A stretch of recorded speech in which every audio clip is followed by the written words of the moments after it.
తెలుగుదేశం ప్రధాన కార్యదర్శి నారా లోకేష్ తన ఆస్తులపై వస్తున్న విమర్శలకు స్పందించారు.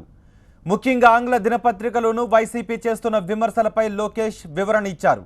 2016లో ప్రకటించిన ఆస్తుల విలువ 14,50,00,000 కాగా ఎన్నికల కమిషన్కు సమర్పించిన అఫిడవిట్లో 330 కోట్లకు ఎలా పెరిగిందన్న దానిపై ఆయన సుదీర్ఘ వివరణ ఇచ్చారు. ఏపీ మండలికి జరుగుతున్న ఎన్నికల్లో ఎమ్మెల్సీ పదవికి లోకేష్ నామినేషన్ దాఖలు చేశారు. ఈ సందర్భంగా ప్రకటించిన ఆస్తుల జాబితాలో ఆయన మొత్తం ఆస్తుల విలువ 330 కోట్లుగా తెలిపారు. లోకేష్ వరుసగా 6 ఏళ్ల నుంచి చంద్రబాబు కుటుంబం తమ ఆస్తులను ప్రకటిస్తోంది. గత ఏడాది లోకేష్ తన ఆస్తుల విలువను 14,50,00,000 నెలల కాలంలోనే ఇన్ని వందల రెట్లు ఎలా పెరిగాయంటూ విమర్శలు చెలరేగాయి. దీంతో లోకేష్ వివరణ ఇచ్చారు. గతంలో తనకు వారసత్వంగా వచ్చిన భూముల విలువ ప్రకటించలేదన్నారు. అదేవిధంగా హెరిటేజ్ కంపెనీలో తనకున్న షేర్ల విలువను కూడా అవి కొన్నప్పటి విలువనే చూపించామన్నారు. అయితే ఎన్నికల కమిషన్ నిబంధన ప్రకారం ఆస్తుల మార్కెట్ విలువ ప్రకటించాల్సి ఉందన్నారు. ఈ నేపథ్యంలోనే వారసత్వంగా వచ్చిన భూముల విలువను, హెరిటేజ్లో తనకున్న షేర్ల విలువను మార్కెట్ ధరల ప్రకారం చూపించినట్లుగా లోకేష్ వివరించారు. దేశంలో గత 6 ఏళ్లుగా ఆస్తులను ప్రకటిస్తున్న రాజకీయ కుటుంబం తమదే అన్నారు లోకేష్. రాజకీయాల్లో ఉన్నప్పుడు పారదర్శకత ఉండాలి అన్న లక్ష్యంతో తమ పార్టీ అధ్యక్షుడు చంద్రబాబు ఆదేశాల మేరకు ఆస్తులను ప్రకటిస్తున్నామని తెలిపారు. వాస్తవాలు తెలుసుకోకుండా వైసీపీ విమర్శలు చేయడం తగదన్నారు నారా లోకేష్.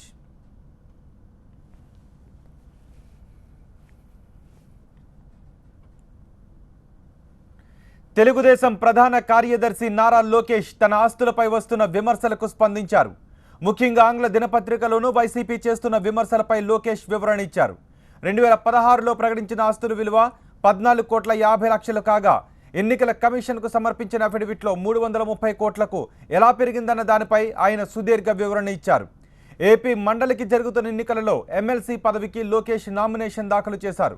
ఈ సందర్భంగా ప్రకటించిన ఆస్తుల జాబితాలో ఆయన మొత్తం ఆస్తుల విలువ 330 కోట్లుగా తెలిపారు. వరుసగా 6 ఏళ్ల నుంచి చంద్రబాబు కుటుంబం తమ ఆస్తులను ప్రకటిస్తోంది.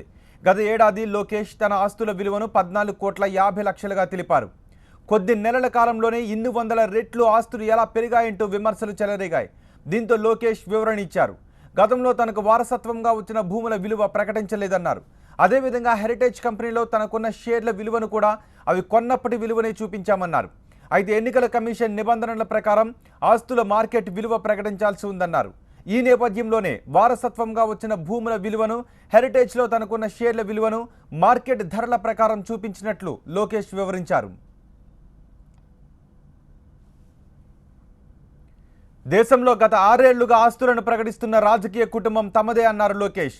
రాజకీయాల్లో ఉన్నప్పుడు పారదర్శకతగా ఉండాలి అన్న లక్ష్యంతో తమ పార్టీ అధ్యక్షుడు చంద్రబాబు ఆదేశాల మేరకు ఆస్తులను ప్రకటిస్తున్నామని తెలిపారు. వాస్తవాలు తెలుసుకోకుండా వైసీపీ విమర్శలు చేయడం తగదన్నారు నారా లోకేష్.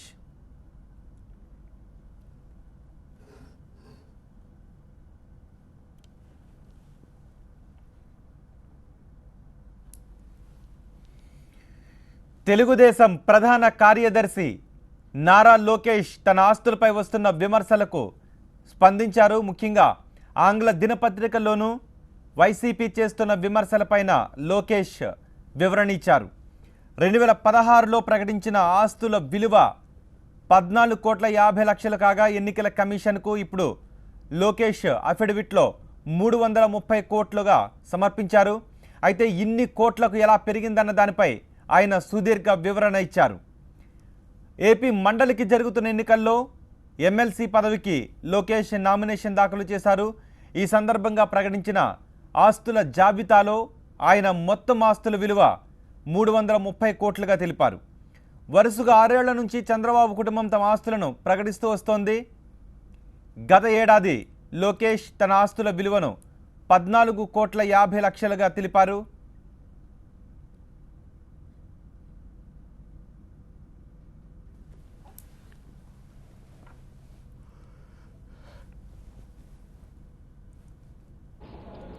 తెలుగుదేశం పార్టీ ఆదేశాల మేరకు నేను 2017 ఎమ్మెల్సీ ఎన్నికల్లో పోటీ దిగుతాం అనేది అందరూ తెలిసిందే. దాంట్లో భాగంగా నా కుటుంబ ఆస్తుల్ని ఎఫిడవిట్ ద్వారా ఎలక్షన్ కమిషన్ ఏదైతే ఫార్మాట్ ఇస్తుందో దాని ద్వారా నేను ప్రకటిస్తాం జరిగింది. దాంట్లో భాగంగా సాక్షి అదే ఇంకొన్ని పేపర్లు దాని గురించి ఈరోజు రాస్తాం జరిగింది. ప్రధానమైన అంశం ఏంటంటే 5 నెలల్లో 23 రెట్లు ఎలా నా ఆస్తి పెరిగిందని డైరెక్ట్ గా నా పైన ఆరోపణ చేస్తాం జరిగింది. దాని గురించి వివరాలు మీకు అందజేయాలనేదే నేను మీ అందరి ముందర వచ్చాను. మీ అందరికి ఇచ్చిన షీట్లో చూస్తే మొదటి పేజీలో 5వ ఐటమ్ భారతదేశంలో ఏ రాజకీయ పార్టీ ఇవ్వని విధంగా, ఏ రాజకీయ నాయకుడు ఇవ్వని విధంగా గత 6 సంవత్సరాల నుంచి ఎవరు అడుగుపోయినా మా నాన్నగారు చంద్రబాబు నాయుడు గారు ఆయన ఆస్తులతో పాటు కుటుంబ సభ్యులు అందరి ఆస్తులు ప్రకటిస్తాం జరిగింది. 6 సంవత్సరాల నుంచి ప్రకటిస్తున్నాం. దాంట్లో భాగంగా మీకు ఈ షీట్ ఇస్తాం జరిగింది. 6 సంవత్సరాలని కంపారిటివ్ స్టేట్మెంట్ ఇస్తాం జరిగింది. నేను మీకు కూడా ఈజీగా ఉంటున్నాయి. 5వ అంశం మీరు చూస్తే హెరిటేజ్ షేర్లు 23,66,400 షేర్లు నాకు ఉండటం జరిగింది. 2011 నుంచి 2016 వరకు 2,52,00,000కి కొన్నట్టు నేను డిక్లేర్ చేస్తాం జరిగింది. దీనికి వివరణ ఇవ్వాలి. మీరు ఇక్కడ చూస్తే ఫైనాన్షియల్ ఇయర్ 92-93 నుంచి ఫైనాన్షియల్ ఇయర్ 2010-2012 అంటే దాదాపు 18 సంవత్సరాల నుంచి అనేక దశలో మేము హెరిటేజ్ షేర్లు కొనుక్కుంటాం జరిగింది. మా నాన్నగారు ఎప్పుడైతే ముఖ్యమంత్రి అయ్యారో 1995లో ముఖ్యమంత్రి అయ్యారో 1999లో ఆయనకి హెరిటేజ్ లో ఉన్న వాటా నాకు రాసిస్తాం జరిగింది. దాంట్లో భాగంగా నాకు అప్పుడు 11 లక్షల షేర్లు వచ్చినాయి. దాని తర్వాత నేను నాకు వచ్చిన డబ్బులతో షేర్లు కూడా కొనటం జరిగింది. ఇక్కడ నేను చాలా క్లియర్గా చెప్పాను. మీరు కింద నోట్ కూడా చూస్తే మేము మార్కెట్ వాల్యూ చెప్పట్లేదు. ఏ ధరకైతే మేము షేర్ కొన్నామో అంటే 1992లో షేర్లు కొంటే ఏ ధరకైతే నేను షేర్లు కొన్నానో అదే నేను ప్రకటిస్తున్నానని నేను పదే చెప్తాం జరిగింది. 2011 నుంచి కూడా నేను అదే చెప్తాం జరిగింది. ఈ రోజు మీకు ఏమైందంటే అనేక కారణాల వల్ల అంటే హెరిటేజ్ ఆదాయం పెరుగుతామేమి, ఇంకో పక్కన మా రీటైల్ విభాగాన్ని ఫ్యూచర్ గ్రూప్ లో మర్జ్ చేసినందుకు కానివ్వండి, హెరిటేజ్ షేరు ఎప్పుడు లేని విధంగా ఆల్ టైమ్ హైకి వెళ్తాం జరిగింది. అంటే ఒక్కొక్క షేర్ దాదాపు 1100 నుంచి 1200 రూపాయలకి వెళ్తాం జరిగింది. ఇది మ్యాటర్ ఆఫ్ ఫ్యాక్ట్. అది ఎవరు వెళ్ళినా బీఎస్సీ ఎన్ఎస్సీలో చూడొచ్చు. దానివల్ల నా వాల్యూ అంటే నాకున్న వాటా 230 కోట్లకి వెళ్తాం జరిగింది. అంటే ఇది మార్కెట్ వాల్యూ. మేము గత 6 సంవత్సరాల నుంచి ప్రకటించేది ఏ ధరకి మేము కొన్నాము. అది ఎందుకు చెప్పామంటే పదే ఎందుకు చెప్తున్నా అంటే మార్కెట్ వాల్యూ అనేది పెరుగుతుంది, తగ్గుతుంది. మీరు ఈ షీట్కి వెళ్తే ఇక్కడ ఒక షీట్ ఉంది మీకు పొడుగ్గా. జనవరి 2010లో హెరిటేజ్ షేర్ వాల్యూ 191 రూపాయలు, 191 రూపీస్. మార్చ్ కిందికి వచ్చేస్తే నెక్స్ట్ పేజ్ మార్చ్ 2017కి వచ్చే గల 1000 రూపాయలకి వెళ్ళింది హెరిటేజ్ షేర్. అంటే మీరు చూస్తే గ్రాడ్యువల్ గా పెరుగుతా వచ్చింది.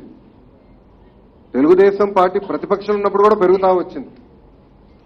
అధికారంలోకి వచ్చినంటే హెరిటేజ్ షేర్లు పెరిగింది కాదు. తెలుగుదేశం పార్టీ ప్రతిపక్షంలో ఉన్న షేర్ ప్రైస్ పెరుగుతా వచ్చింది. ఇక్కడ మీరు చూస్తే ఇంక్రీజ్ ఉంది, డిక్రీజ్ ఉంది. అందుకే ఎప్పుడు మార్కెట్ వాల్యూ మేము ప్రకటించలేదు. ఏ ధరకైతే మేము కొన్నామో అదే ప్రకటిస్తాం జరిగింది. ఇది ఎందుకు చెప్తున్నానంటే ఈ రోజు హెరిటేజ్ షేర్ ప్రైస్ 8 రూపాయలు పెరిగిందండి. నాకు ఎన్ని షేర్లు ఉన్నాయి? 23 లక్షల షేర్లు ఉన్నాయి.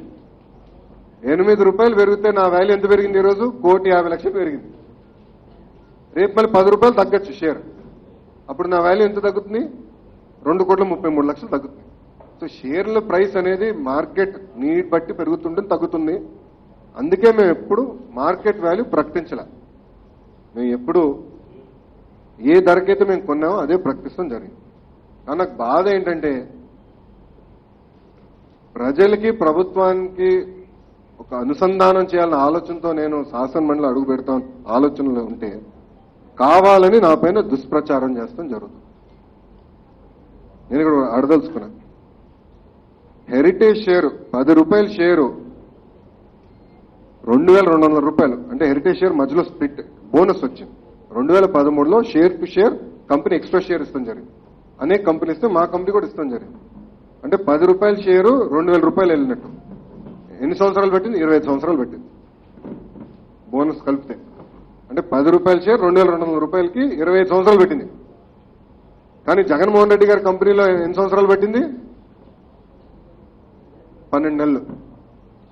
అంటే ప్రొడక్షన్ ప్రారంభం కాకుండా ముందలే 10 రూపాయల షేర్లు 1400 రూపాయలు అమ్ముకున్నారు. జగతి పబ్లికేషన్స్ ఏమి, ఇందిరా టెలివిజన్ ఏమి, భారతీ సిమెంట్స్ ఏమి. అంటే కమర్షియల్ ప్రొడక్షన్ రాకుండా ముందల 12 నెలల్లో 10 రూపాయల షేర్లు 1400 రూపాయలు వెళ్ళింది. హెరిటేజ్ షేర్కి ఎన్ని సంవత్సరాలు పెట్టింది? 25 సంవత్సరాలు. దాని గురించి ఎందుకు మీరు మాట్లాడరు? రెండోది, జగన్మోహన్ రెడ్డి గారి తండ్రి రాజశేఖర రెడ్డి గారు ముఖ్యమంత్రిగా 6 సంవత్సరాలు ఉన్నారు ఆంధ్ర రాష్ట్రానికి. ఆంధ్ర ప్రజలు దేవల మా కుటుంబం దాదాపు 20 సంవత్సరాలు ఆంధ్ర రాష్ట్రాన్ని పరిపాలిస్తాం జరిగింది. కానీ ఏనాడైనా, నేను ఇక్కడ ఒకటే అడదలుచుకున్నాను, ఏనాడైనా నా పైన ఒక ఆరోపణ వచ్చిందా గతంలో? 2014 ముందల ఏనాడైనా నా పైన ఆరోపణ వచ్చిందా అన్నాడు? రాలేదు. ఎందుకు ఈరోజు కావాలని నా పైన బురద జల్లుతున్నారు? ఏం తప్పు చేయని నా పైన ఎందుకు మీరు బురద జల్లుతున్నారు? దయచేసి మీరు చెప్పాల్సిన అవసరం ఉంది. నేను గత 2 సంవత్సరాల ఆస్తులు నేను ప్రకటిస్తున్నాను. నేను ఆ రోజు డిమాండ్ చేశాను, మీరు నిరూపించండి, చర్చకి జగన్మోహన్ రెడ్డి గారు రమ్మనండి, నేను సిద్ధంగా ఉన్నా, ఆయన ఆస్తులేంటో చర్చిద్దాం, నా ఆస్తులేంటో చర్చిద్దాం ఆ రోజు కూడా చెప్తున్నా. కానీ రాలేదు. 23 420 కేసులు ఉన్నాయి జగన్మోహన్ రెడ్డి గారి పైన. 23 12 ఛార్జ్ షీట్లో ఆయన A1 ముద్దాయి. 12 ఛార్జ్ షీట్లో 16 నెలలు జైలుకి వెళ్ళారు. ఆయన వల్ల 6 IAS ఆఫీసర్లు జైలుకి వెళ్ళారు. 2 పారిశ్రామికవేత్తలు జైలుకి వెళ్ళారు. అలాంటి వ్యక్తి ఓన్ చేసే పేపర్ నా పైన మాట్లాడతాం ఎంత దౌర్భాగ్యం. దయచేసి ప్రజలందరూ ఒక్కసారి ఆలోచించాలని నేను మిమ్మల్ని అందరినీ కోరుతున్నా. 1992లో హెరిటేజ్ ని ప్రారంభిస్తాం జరిగింది. ఆనాడు మా నాన్నగారు ఆలోచన ఒకటే, రాజకీయాలపైన కుటుంబం ఆధారపడకూడదు, డబ్బుల కోసం సొంతంగా వ్యాపారం చేసుకోవాలి, వ్యాపారం చేసుకుంటే దాంట్లో వచ్చే ఆదాయం డివిడెండ్ ద్వారా పైకి ఎదగాలనే ఆలోచనతో 1992లో ప్రారంభించారు. 1992లో చంద్రబాబు నాయుడు గారు ప్రతిపక్షంలో ఉండే, అధికారంలో కూడా లేరు. ఆనాడు ప్రారంభించిన కంపెనీ ఒక సిస్టమేటిక్ మేనర్ గా గ్రో అవుతుంది. ఈరోజు మీరు చూస్తే భారతదేశం ఉన్న అన్ని డైరీ కంపెనీలు ఆదాయం ఉంది, ఒక హెరిటేజ్కే కాదు. హ్యాట్సన్ అని సౌత్ ఇండియాలో మాతో పోటీ చేసే కంపెనీ మాకన్నా ఎక్కువ వాల్యూ ఉంది, దాదాపు 5,000 కోట్లు విలువ అవ్వాలి ఓవరాల్ గా. మాదొక 3,000 కోట్లు ఉంది హ్యాట్సన్. సో ఇది ఒకటి ఒక హెరిటేజ్ షేర్ ప్రైసే కాదు, డైరీ సెక్టర్ అంతా కూడా బాగా జరుగుతుంది. అందుకే నేను పదే ఒకటి చెప్తున్నా, నీతి నిజాయితీగా రైట్ రాయల్ గా సంపాదించే మార్గాలు మా నాన్నగారు మాకు చూపించారు. మీలాగా తప్పులు చేసి క్విట్ ప్రోకోలో ఇన్వాల్వ్ అయ్యి డబ్బులు సంపాదించాల్సిన అవసరం నాకు లేదు, మా కుటుంబ సభ్యులు ఎవ్వరికీ లేదని నేను మీకు విజ్ఞప్తి చేస్తున్నా. చివరిగా ఈరోజు మీరు చూస్తే మా నాయకుడు, మా నాన్నగారు చంద్రబాబు నాయుడు గారి పైన దాదాపు 40 కేసులు వేశారండి. కేసులను అనండి, హౌస్ కమిటీ అనండి, SLP అనండి, అనేక గత 20 సంవత్సరాల్లో దాదాపు 40 కేసులు వేశారు. కానీ కనీసం ఒక్క కేసు నిరూపించలేకపోయారు. అంటే మీరు అసమర్థులా, లేదంటే చంద్రబాబు నాయుడు గారు ఏం తప్పు చేయలేదనేది మీరు కూడా దీనికి వివరణ ఇవ్వాల్సిన అవసరం. 40 కేసులు, హౌస్ కమిటీలు దాదాపు 11 వేశారు, 27 కేసులు వేశారు, SLPలు వేశారు సుప్రీంకోర్టులో. సుప్రీంకోర్టు వరకు కూడా వెళ్ళి ఏం నిరూపించలేకపోయారు. నేను ఇక్కడ ఒకటే కోరుతున్నా, ఒక పద్ధతి ప్రకారం మేము వ్యాపారం చేసుకుంటూ వెళ్తున్నాం. గత 6 సంవత్సరాలుగా ఆస్తులు మేము ప్రకటిస్తున్నాం. హౌస్కి కూడా శాసనసభకు కూడా 3 సంవత్సరాలు ఇవ్వాల్సి వస్తే 3 సంవత్సరాలు ఇచ్చిన ఏకైక కుటుంబం మాది. జగన్మోహన్ రెడ్డి గారు ఎన్నిసార్లు ఇచ్చారు? ఒకే ఒకసారి ఇచ్చారు. 3 సంవత్సరాలు ఒకే ఒకసారి హౌస్కి ఇచ్చారు ఆయన. ఎందుకట్లా? ఎందుకు 3 సార్లు మీరు ఇవ్వలేదు? అంటే ఏంటి, ఏం దాచిపెడుతున్నారు మీరు ప్రజల నుంచి? అంటే మీరు ఒక నీతి చేస్తారు, మాకు ఒక నీతి పెడతారు. ఎంత అన్యాయం ఇది! నేను ఇంకా చివరికి ఒకటే చెప్పదలుచుకున్నా, ఒక పద్ధతి ప్రకారంగా బతికే కుటుంబం, నీతి నిజాయితీగా బతికే కుటుంబం. ఎందుకు నేను ఈరోజు ఇది గర్వంగా చెప్పగలుగుతున్నానంటే, నాకు తెలుసు ఎంత ఆదాయం వస్తుందో. మీరు కూడా నా అఫిడవిట్లో చూశారు. బ్రహ్మణికి శాలరీ కమిషన్ ద్వారా 4,20,00,000 వస్తుంది. అంతే రైట్రాల్కి వస్తుంది. శాలరీ అనండి, కమిషన్ అనండి, డివిడెండ్ అనండి, అంతా సంపాదించుకుంటున్నాం కుటుంబం పరంగా. రైట్రాల్గా సంపాదించుకుంటాం. ఏం తప్పు చేయకుండా సంపాదిస్తాం. అంత డబ్బులు సంపాదించిన తర్వాత కూడా కావాలని ఇక్కడ ఇన్వాల్వ్ అయ్యారు, లేదంటే 5 రెట్లు 23 రెట్లు పెరిగిపోయిన 5 నెలలు అని దుష్ప్రచారం చేసి ప్రజల్ని తప్పుదారి పట్టించదని పదే పదే వాళ్ళకి విజ్ఞప్తి చేస్తున్నాం. చివరిగా ప్రజలు కూడా నేను ఒకటే చెప్తున్నాం, స్మోకింగ్ కన్నా ఘోరమైంది సాక్షి పేపర్ చదువుతాం, ఛానల్ చూస్తాం. ఎందుకంటే ఆ పేపర్ చదివితే కొంచెం మెంటల్ ఇంబ్యాలెన్సే తప్పుతాం. లేనిది రాస్తారు, రిజైండర్లు ఇస్తే ప్రింట్ చేయరు. అందుకే ప్రజలందరినీ కోరుతున్నా, దయచేసి ఆ ఛానల్ చూడొద్దండి, ఆ పేపర్ చదవదండి. ఎందుకంటే అది మటుకు చూస్తే మనకే మైండ్ బ్లాక్ అవుతుంది. వాళ్ళు రాసే అబద్ధాలు, పచ్చి అబద్ధాలని 10 సార్లు చెప్పి నిజం చేసే ప్రయత్నం ఈరోజు సాక్షి మీడియాలో చేస్తున్నారు. ఇవన్నీ నేను, ఎందుకంటే ఇప్పుడు శాసన మండలిలో నేను చేరటం జరిగింది, ఏకగ్రీవంగా ఎన్నికలు జరిగినాయి. శాసన మండలిలో నేను లెటర్ తీసుకునే ముందల కావాలని నా పైన దుష్ప్రచారం చేసినప్పుడు ప్రజలకి వివరణ ఇచ్చేదానికి నేను ఈరోజు ఈ ప్రెస్ కాన్ఫరెన్స్ ఏర్పాటు చేస్తాం జరిగింది.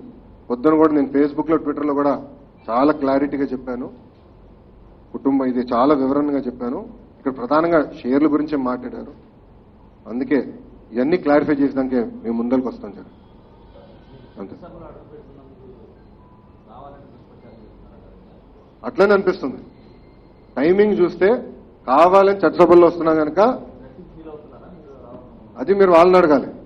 కరెక్ట్గా ఫీల్ అవుతున్నారు లేరు నాకు తెలియదు, కానీ ఎందుకు ఈ రోజు తీసుకొస్తున్నారు ఇష్యూ? నేను ప్రతి సంవత్సరం ప్రకటించేదే, ఎందుకు ఈ రోజు తీసుకొస్తున్నారు ఇష్యూని? వాళ్ళు దుష్ప్రచారం చేసినాక తీసుకొస్తున్నారు. చట్టసభల్లో నేను అడుగు పెడుతున్నా కనుక కావాలి దుమ్మెత్తి పోయేస్తే ముందలే డిఫెన్స్ పడుతున్నాను వాళ్ళు ఆలోచిస్తున్నారు. నేను డిఫెన్స్ పడను, నేను అఫెన్స్లోనే వస్తాను. నేను తప్పు చేయనోడిని, నేను నాకెందుకు భయం ఉండాలి?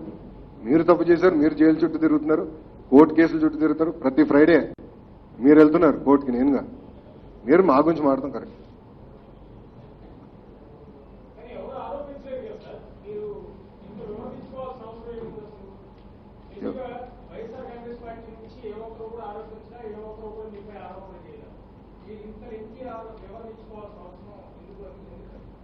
ఈరోజు సాక్షి పేపర్ ఎవరిది? జగన్మోహన్ రెడ్డి గారిది, అవునా కదా? ఆయనే కదా మెజారిటీ షేర్ హోల్డర్. వాళ్ళ స్ట్రాటజీ ఏంటంటే నేను చెప్పాలి మీకు, ఈ రోజు రాస్తారు, రేపు ప్రెస్ కాన్ఫరెన్స్ పెడతారు. కావాలని దుష్ప్రచారం పేపర్ చేసినప్పుడు ఆ పేపర్ ఓనర్ ఎవరు? జగన్మోహన్ రెడ్డి గారు. ఆయన ఎవరు? President of YSRCP. అంటే ఆయనే రాయిపించినట్టే కదా ఇది.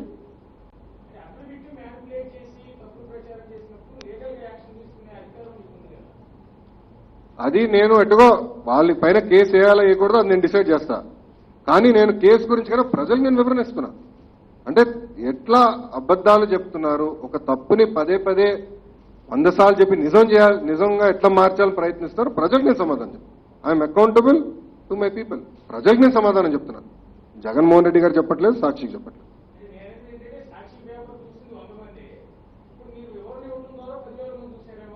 తప్పేం లేదు కదా, 10,000 మందికి నేను వివరణ ఇవ్వాలి, పర్వాలేదు. ఎందుకంటే ఒక్క నిమిషం ఎందుకంటే నేను నాకు సమాధానం చెప్పాల్సిన బాధ్యత నా పైన ఉంది. ఎందుకంటే చట్టసభలకు పంపించారు ప్రజలు. ఈరోజు వాళ్ళు పంపించినప్పుడు సమాధానం నేను ప్రజలకు చెప్పాలి.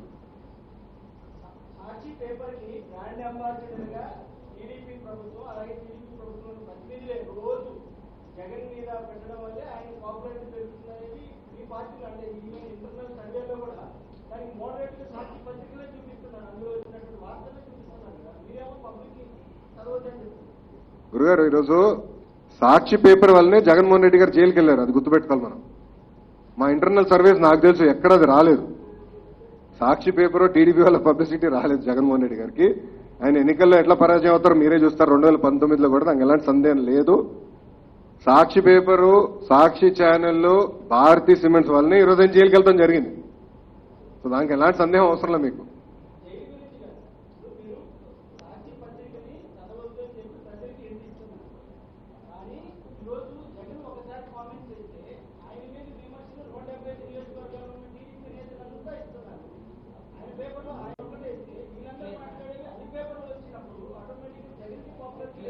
పాపులారిటీ కాదు గురుగారు, ఒక తప్పు అబద్ధం చెప్తుంటే వివరణ ఇవ్వాలి కదా ప్రజలకి. మేము ఏనాడు చంద్రబాబు నాయుడు గారు వ్యవసాయం దండగాని ఏనాడైనా చెప్పారా? నేను మిమ్మల్ని అందరిని అడుగుతున్నా. వీడియో ఉందా మీ దగ్గర? పేపర్ క్లిప్పింగ్ ఉందా మీ దగ్గర? చంద్రబాబు నాయుడు గారు ఏనాడు చెప్పలేదు. కానీ వ్యవసాయ కుటుంబం నుంచి వచ్చిన వ్యక్తి. మేము కూడా పాలు కూరగాయలు అమ్ముకుని బతికే కుటుంబం ఈ రోజున. మేము కూడా వ్యవసాయం డిపెండ్ అని ఏమైనా చెప్తారండి ఆయన. కానీ కాంగ్రెస్ నాయకులు ఆ రోజు ఏం చేశారు? పదే ఒక అబద్ధాన్ని 20 సార్లు చెప్పి నిజం చేపించారు. ప్రజలకే సందేహం వచ్చింది, ఓ చెప్పారేమో నాకు సందేహం తీసుకొచ్చారు. అందుకే వివరణ ఇవ్వాల్సిన అవసరం మా పైన ఉంది ఈరోజు. లేదంటే ఇట్లనే చెప్తారు, లోకేష్ చూడు ముఖ్యమంత్రి కొడుకయ్యాడు, అందుకే 5 నెలలు 23 రెట్లు పెరిగిపోయినాయి. చూశారు కదా ఈరోజు పేపర్ చదువుతా ఎవరికైనా డౌట్ వస్తుంది. ఎంత అన్యాయం, వివరణ ఇవ్వాల్సిన అవసరం నా పైన. అందుకే నేను ఈరోజు ప్రజల ముందరకు వస్తాం జరిగింది.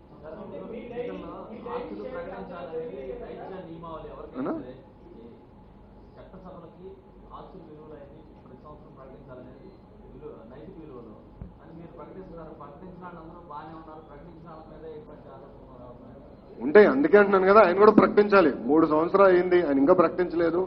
అది నేను ఎటుగా హౌస్కి వెళ్ళినా స్పీకర్ గారితో నేను మాట్లాడతా. హౌస్లో అడుగు పెట్టినా నేను స్పీకర్ గారితో డిస్కస్ చేస్తాను.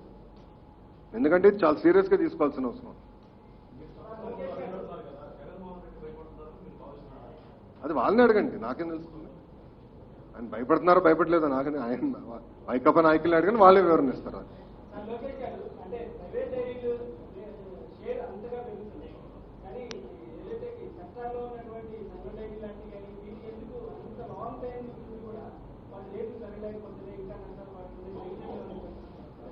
విశాఖ డైరీ, సంఘం డైరీ ఇది నష్టాల్లో లేవు. ఒక విజయ కోఆపరేటివ్ తప్ప ఏ కోఆపరేటివ్ ఆంధ్ర తెలంగాణ రాష్ట్రంలో నష్టాల్లో లేవు. కరీంనగర్ డైరీ తీసుకోండి, విశాఖ డైరీ తీసుకోండి, సంఘం డైరీ తీసుకోండి, మంచి ఆదాయాలతోనే. హెరిటేజ్ కన్నా ఎక్కువ పర్సెంటేజ్ ఆదాయాలు వాళ్ళకి వస్తున్నాయి. మీరు విశాఖ డైరీ తీసుకుంటే హెరిటేజ్ కన్నా ఎక్కువ ఆదాయం వస్తుంది విశాఖ డైరీ. నేను హెరిటేజ్లో 5 సంవత్సరాలు పనిచేశా. రోజు మా ఎంప్లాయీస్తో చెప్పాడు నేను, అరే విశాఖ డైరీ చూడు ఇంకా మనకన్నా బాగా చేస్తున్నారని. ఆ వివరణ నేనే చేశాను. సో వాళ్ళు కూడా చాలా ఆదాయం వస్తుంది. ఒక్క ప్రైవేట్ రంగమే కాదు, 2 రంగాలు వస్తున్నాయి. కరెక్ట్. ఈసీ నిబంధనల ప్రకారం మార్కెట్ వాల్యూ ప్రకటించమంటారు as of cut off date. అందుకే మార్కెట్ వాల్యూ మేము ప్రకటిస్తాం జరిగింది. No market value on the day I think ఒక ఫార్ములా ఉంది సార్, నాకు కరెక్ట్గా తెలియదు. 3 months on the day of listing is face value. అంటే ఏ ధరకైతే నేను కొన్నాను ఈ రోజు ధర ఏంటనేది వాళ్ళు అడుగుతారు. ఈసీ అడిగేది ఈ రోజు రేటు. సో ఈ రోజు ఫ్యాక్చువల్ రిప్రజెంటేషన్ ఇవ్వండి. ఆ రోజు మన కొనిన ధర. Price of acquisition is different from current price. ఇప్పుడు అందరం షేర్లు కొంటాం, అందరం భూములు కొంటాం. ఏ ఆస్తి కొంటాం? పెరుగుతుందని కొంటాం, అంతే కదా. అందరూ ఎవరన్నా వ్యాపారం చేసేప్పుడు కొనేది ఏంటంటే పెరుగుతుందని. హెరిటేజ్ వాళ్ళు కూడా సబ్స్క్రైబ్ చేస్తాం, పెరిగింది. గాడ్ విల్లింగ్, దేవుడి దయవల్ల పెరిగింది. ఏం లేదు, మీరు నా చూస్తే 2 ల్యాండ్స్ నేను అమ్మేశాను అప్పులు కట్టుకున్నాక. Other than that everything is లేదా. ఒక కారు 2 కార్లు ఏదో కొని ఉంటాను అంతే. లాస్ట్ 3 years కార్లు కొన్నాను అంతే. అదర్ దెన్ దట్ ఒక్క షేర్ కొనింది లేదు, అమ్మింది లేదు. ఆస్తులు కూడా యాజ్ ఇట్ ఈస్ కొనే. హైదరాబాద్ ల్యాండ్ పైన ఇల్లు కడుతున్నాయి ఇప్పుడు. అదొకటి ఏంటంటే నెక్స్ట్ ఇయర్ రిఫ్లెక్ట్ అయ్యి హైదరాబాద్ ల్యాండ్లో ఇల్లు కడుతున్నాం. జాయింట్ ఒక సైడ్ ఒక 1200 గజాలు నాన్నగారిది, ఇటు 1200 నాది. ఇద్దరం కలిసి ఒక ఇల్లు కడుతున్నాం అంతే. దేవాంశ్ కోసం ఒక ఇల్లు కడుతున్నాం. అది రేపు రిఫ్లెక్ట్ అవుతుంది వచ్చే మార్చి అఫిడవిట్లో లేదు సార్. ఒక్క నిమిషం.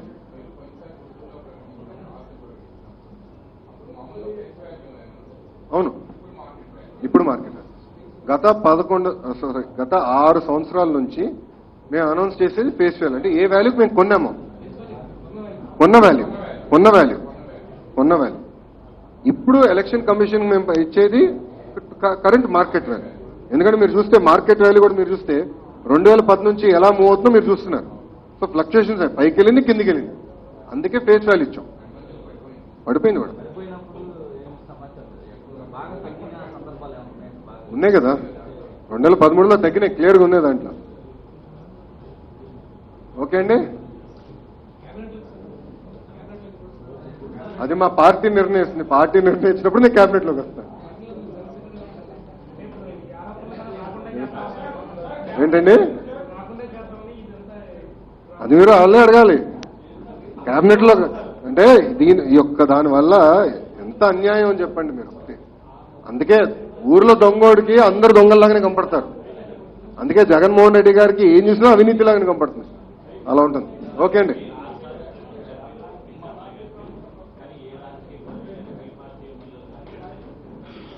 ముందల పార్టీ నాయకులందరూ ప్రకటిస్తే బాగుంటుంది, అందుకే జగన్మోహన్ రెడ్డి గారు ప్రకటిస్తే బాగుంటుంది.